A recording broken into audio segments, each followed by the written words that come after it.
تو ڈاکٹر نے کہا کہ 3 ماہ کی تو آپ کی پریگننسی ہے، آپ کے ہسبینڈ آپ کے ساتھ نہیں آئے؟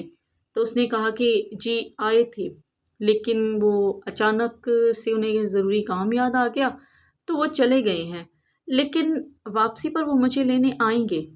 تو ڈاکٹر نے کہا کہ میں ایسے کام نہیں کرتی، ہم جان بچاتے ہیں، ہم جان لینے والوں میں سے نہیں ہیں، ہمیں اس چیز کی اجازت ہمارا ضمیر بھی نہیں دیتا اور قانون بھی نہیں دیتا۔ آپ مجھے یہ بتاؤ کہ آپ پہ سسرال والوں کا دباؤ ہے کیا؟ تو اس لڑکی نے کہا کہ نہیں جی، میرے شوہر ابھی باپ بننا نہیں چاہتے، وہ کہتے ہیں کہ ابھی ہمیں بچہ نہیں چاہیے، تو یہ میرے شوہر کی مرضی سے ہو رہا ہے، وہی کوئی اور نہیں۔ میرے سلائی سینٹر میں کام کرنے والی وہی لڑکی تھی جسے میں نے سب کچھ سونپ رکھا تھا، اس نے مجھے نہیں دیکھا تھا لیکن میں نے اسے دیکھ لیا تھا۔ خیر میں بہت حیران ہو گئی کیوں نہ کہ جب میں نے اس کا انٹرویو لیا تھا تب اس نے خود کو بتایا تھا کہ وہ کنواری ہے، وہ شادی شدہ نہیں ہے، اور اس نے یہ بھی کہا تھا کہ اس کے تو کوئی گھر والے بھی نہیں ہیں۔ تو اس نے شادی کب کر لی اور اس کا بچہ کب پیٹ میں آ گیا؟ آخر اس کا باپ کون ہے؟ مجھے یہ سارے سوال ایک دم سے پریشان کرنے لگے اور دل بھی میرا زور زور سے دھڑکنے لگا۔ میں ابھی یہی سوچ ہی رہی تھی کہ ڈاکٹر نے مجھے دیکھ لیا اور اندر آنے کے لیے کہا کہ آؤ۔ آپ نے آنے کی کیوں زحمت کی؟ ہمیں ہی بتا دیتی، کیا مسئلہ ہے؟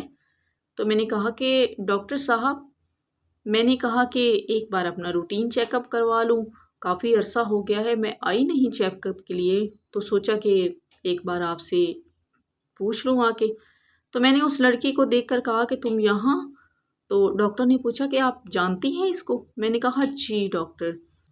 تو ڈاکٹر نے کہا کہ اگر مجھے پہلے پتا ہوتا کہ آپ اس کو جانتی ہیں تو یہ جو کام کروانے آئی ہے وہ میں کر لیتی۔ میں نے کہا جی نہیں، میں اس کو جانتی ضرور ہوں، اس لحاظ سے جانتی ہوں کہ یہ میرے سلائی سینٹر میں کام کرتی ہے، اس سے زیادہ میں اس کے بارے میں کچھ نہیں جانتی۔ تو ڈاکٹر نے بتایا کہ پھر تو آپ اس کے ہسبینڈ کے بارے میں بھی جانتی ہوں گی۔ میں نے کہا جی نہیں، جب میں نے اس کا انٹرویو لیا تھا تب اس نے بتایا تھا کہ یہ کنواری ہے۔ تو ڈاکٹر ایک دم سے غصے میں آ گئی اور ڈاکٹر نے کہا کہ جا بی بی یہاں سے چلی جا، یہاں ہم ایسے کام نہیں کرتے جس کام کے لیے تو یہاں پر آئی ہو، ابھی اسی وقت یہاں سے نکل جاؤ۔ اور وہ باہر نکل گئی۔ میں نے اس سے پوچھا کہ بتاؤ یہ بچہ کس کا ہے اور تم نے شادی کب کی؟ تم تو کہہ رہی تھی کہ تم کنواری ہو۔ اس نے مجھے بتایا کہ یہ بچہ شامیر کا ہے، میں نے اور شامیر نے نکاح نہیں کیا لیکن ہم اس رشتے میں بندھ چکے ہیں، ہم دل سے ایک دوسرے کو میاں بیوی مانتے ہیں۔ میں ایک بار پھر سے حیران رہ گئی کہ یا اللہ، یہ آدمی کبھی نہیں سدھرے گا، یہ پھر کیا کر دیا شامیر نے؟ یعنی اس کو وہاں سے جانے کے لیے کہہ دیا کہ چلی جاؤ یہاں سے، میرے کہنے پر وہ وہاں سے چلی تو گئی اور پھر واپس کبھی میرے گھر نہیں آئی۔ مجھے لگا کہ شامیر کی زندگی سے بھی چلی گئی ہوگی، لیکن ایسا نہیں تھا۔ میں بالکل بھی غلط تھی، غلط سوچ رہی تھی۔ ایک دن میں سلائی کے سلسلے میں گھر سے باہر گئی تھی تو میں نے شامیر سے کہا کہ مجھے 3-4 گھنٹے لگ جائیں گے، اتفاق سے شاپ بند تھی، میرا کام نہیں بنا، مجھے جلدی آنا پڑا۔ جیسے ہی میں گھر آئی تو میں نے آ کر دیکھا کہ وہی لڑکی میرے گھر میں موجود تھی۔ مجھے بہت غصہ آ گیا، میں نے اس کو زور سے پکڑا اور میں نے اس سے پوچھا کہ کیوں آئی ہو تم یہاں پر؟ تمہاری ہمت کیسے ہوئی میرے گھر میں آنے کی؟ تو وہ معصومیت سے بولی کہ وہ میں خود نہیں آئی، مجھے بلایا گیا ہے۔ میں نے کہا کہ تمہیں کوئی بھی بلائے گا تو تم منہ اٹھا کر چلی آؤ گی؟ کیا تمہاری خود کی کوئی مرضی نہیں ہے؟ عقل نہیں ہے تمہارے اندر؟ وہ بولی کہ مجھے شامیر نے کہا تھا کہ تمہاری بہت طبیعت خراب ہے اور تم جلدی سے آ جاؤ۔ تو میں نے کہا کہ کیا تم کوئی ڈاکٹر ہو جو دوا دوگی، میرا علاج کر لیتی میری بیماری کا تمہارے پاس؟ میں نے کہا کہ نہیں، شامیر نے یہ کہا تھا کہ تمہاری طبیعت خراب ہے، تم آ کر بچوں کے پاس رک جاؤ اور میں عروسہ کو ہاسپٹل لے کر جاؤں گا، کیوں نہ کہ بچوں کو گھر میں اکیلا تو نہیں چھوڑا جا سکتا، میں اسی لیے آئی۔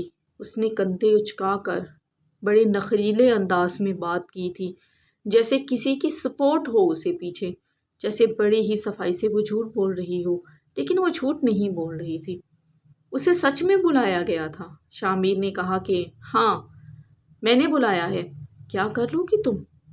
تم تو ہر وقت کام میں لگی رہتی ہو، لیکن مجھے ایک خوبصورت سی لڑکی کی ضرورت ہے، نہ کہ کسی کام والی ماسی کی۔ میں تھوڑا سا پریشان ہوئی اور پھر میں نے کہا کہ تھوڑا سا تو شرم کرو شامیر، تمہاری بیٹیاں بڑی ہو رہی ہیں، میری نہ صحیح تو اپنی بیٹیوں کی ہی فکر کر لو، ان کے نصیب کی فکر کر لو۔ آج تم جس طرح دوسروں کی بیٹیوں کے ساتھ کرو گے، کل کو تمہاری بیٹیوں کے ساتھ بھی ایسا ہو سکتا ہے۔ شامیر نے کہا کہ بیٹیاں ہی تو ہیں، اگر بیٹے ہوتے تو میرا ہاتھ بٹاتے، لیکن یہ بیٹیاں ہیں، یہ تو بوجھ ہیں۔ شامیر کے منہ سے میں نے پہلی بار یہ الفاظ سنے تھے اور سن کر حیران رہ گئی، کیوں نہ کہ وہ تو اپنی بیٹیوں سے بہت پیار کرتے تھے، وہ اپنی بیٹیوں کے بارے میں ایسے الفاظ تو بول ہی نہیں سکتے تھے جو آج وہ اس لڑکی کے عشق میں بول چکے تھے۔ شامیر اس لڑکی کے ہاتھ تھام کر گھر سے نکل گیا۔ تھوڑی دیر گزری پھر واپس آ گیا۔ میں نے کہا کہ اب کیا ہوا، عقل ٹھکانے آ گئی تمہاری؟ بولی کہ سوری، آئندہ ایسا نہیں کروں گا، میں اس لڑکی کو ہمیشہ کے لیے چھوڑ آیا ہوں، پلیز مجھے معاف کر دو۔ پتہ نہیں مجھے کیا ہو گیا تھا، مجھ پر اس نے ایسا کیا جادو کر دیا، مجھے سمجھ نہیں آئی میں کیا الفاظ بول رہا ہوں۔ شامیر میں میری بھی جان بستی تھی، اوپر سے 4 بچیوں کا باپ بھی تھا، تو میں نے معاف کر دیا۔ میں نے کہا کہ شاید ہو سکتا ہے کہ سدھر گیا ہو پھر سے میں نے سلائی سینٹر پر توجہ دینے لگ گئی۔ کام بہت زیادہ بڑھ گیا تھا تو میں نے ایک کام والی رکھ لی جو گھر کا کام بڑے اچھے طریقے سے کرتی تھی، بچیوں کو بھی بہت اچھے سے سنبھال لیتی تھی۔ میری تو ساری جیسے ٹینشن ہی دور ہو گئی ہو۔ اب میں خود پر بھی توجہ لینے لگی تھی، خود کا خیال رکھنے لگی تھی، تھوڑا بہت ٹائم میں خود کو بھی دیتی تھی، سجتی سنورتی، تاکہ شامیر کا میری طرف بھی تھوڑا دھیان ہو، کیوں نہ کہ اس لڑکی کے آنے سے گھر میں کچھ رونق سی ہو گئی تھی اور ہر کام ٹائم پہ ہو جاتا، گھر صاف ستھرا، بچے صاف ستھرے، اور میری بھی بڑی آسانی ہو گئی تھی میرے لیے۔ لیکن پھر بھی شامیر کی توجہ مجھ پر نہ ہوئی۔ میں نے پھر سے نوٹ کرنا شروع کر دیا کہ وہ اس کام والی پر دل ہار بیٹھے ہیں۔ مجھے شک ہوا، میں نے کام والی کو گھر سے نکال دیا۔ میں نے کہا جا بی بی کام کر اپنا۔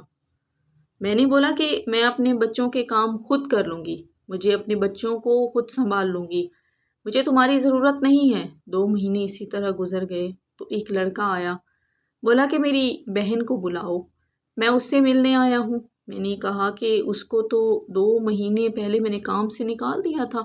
اس نے کہا کہ نہیں، وہ ادھر ہی کام کرنے کے لیے آتی ہے، اس نے مجھے یہی پتہ دیا ہوا ہے، وہ ہر روز صبح آ جاتی ہے اور شام کو گھر چلی جاتی ہے، تو اس نے مجھے یہی پتہ بتایا۔ میں نے کہا نہیں بھائی، آپ کو کوئی غلط فہمی ہوئی ہے، میں نے تو اسے کب کا کام سے نکال دیا ہے۔ تو مجھے کچھ شک ہوا۔ میں نے کہا بھائی اگر آپ کو پتہ چلے تو مجھے بھی ضرور بتانا۔ 3-4 دن گزر گئے۔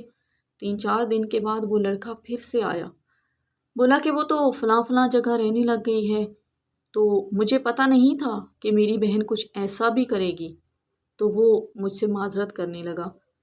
میں نے کہا بھائی آپ کیوں معذرت کر رہے ہیں، کیا ہوا؟ تو وہ بولی کہ جی آپ کے شوہر نے اسے مکان کرائے پر لے کر دیا ہے، تو آپ کا شوہر اور میری بہن دونوں کے آپس میں ناجائز تعلقات ہیں، میری بہن کا خیال رکھنے والا کوئی اور نہیں، آپ کا شوہر ہی ہے، تو میں معذرت چاہتا ہوں کہ میری بہن کی وجہ سے آپ کو یہ سب کچھ برداشت کرنا پڑ رہا ہے، لیکن غلطی تو آپ کے شوہر کی ہے۔ اگر مرد ایسا نہیں کرے گا تو عورت بھی کبھی غلط راستے پر نہیں جائے گی۔ یہ سن کر ایک بار پھر سے میرے پیروں تلے سے زمین نکل گئی۔ مجھے یاد آیا کہ جو کسی کی زندگی برباد کرنے کی سوچتے ہیں یا کسی کی زندگی برباد کر دیتے ہیں، وہ خود بھی کبھی سکھی نہیں رہتے۔ میری تب سے لے کر اب تک جو زندگی گزری ہے نا، صرف عذاب بن کر ہی گزری ہے۔ آپ سب سے اتنا ہی کہنا چاہوں گی کہ جو کسی کے ہیں ان کو اسی کا رہنے دیں، جو اگر آپ کو اچھے بھی لگے ہیں تو کسی کا پیار، کسی کا عشق، کسی کا منگیتر کبھی چھیننے کی کوشش نہ کریں، کیوں نہ کہ چھین کر جو حاصل کیا جاتا ہے وہ کبھی سکون نہیں دیتا۔ میری زندگی سے آپ نے امید ہے کہ کچھ سیکھا ہوگا۔ میری سہیلی نے مجھے بد دعا دی تھی اور اس بد دعا نے میرا تمام عمر پیچھا کیا ہے، اور اس بد دعا نے مجھے سکون کا سانس ایک بھی نہیں لینے دیا۔ میری بچیاں بڑی ہو گئی ہیں، اپنا خیال خود رکھ سکتی ہیں، میرے گھر کا خیال رکھتی ہیں، میرا خیال رکھتی ہیں۔ میں نے سلائی سینٹر سے اب بوتیک تک کا سفر طے کر لیا ہے۔ اب میں نے ملازم وغیرہ رکھ لیے ہیں جو باہر کے باہر ہی رہتے ہیں۔ اب میں کسی پر بھروسہ نہیں کرتی۔ میں انہیں گھر میں آنے کی اجازت نہیں دیتی۔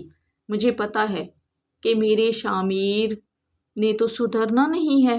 میں نے اپنے دل کو ہی مضبوط کر لیا ہے، کیوں نہ کہ میں نے کسی کا پیار چھینا ہے، اور جب تک شامیر زندہ ہے یا پھر میں زندہ ہوں، وہ بددعائیں میرا پیچھا کرتی رہیں گی۔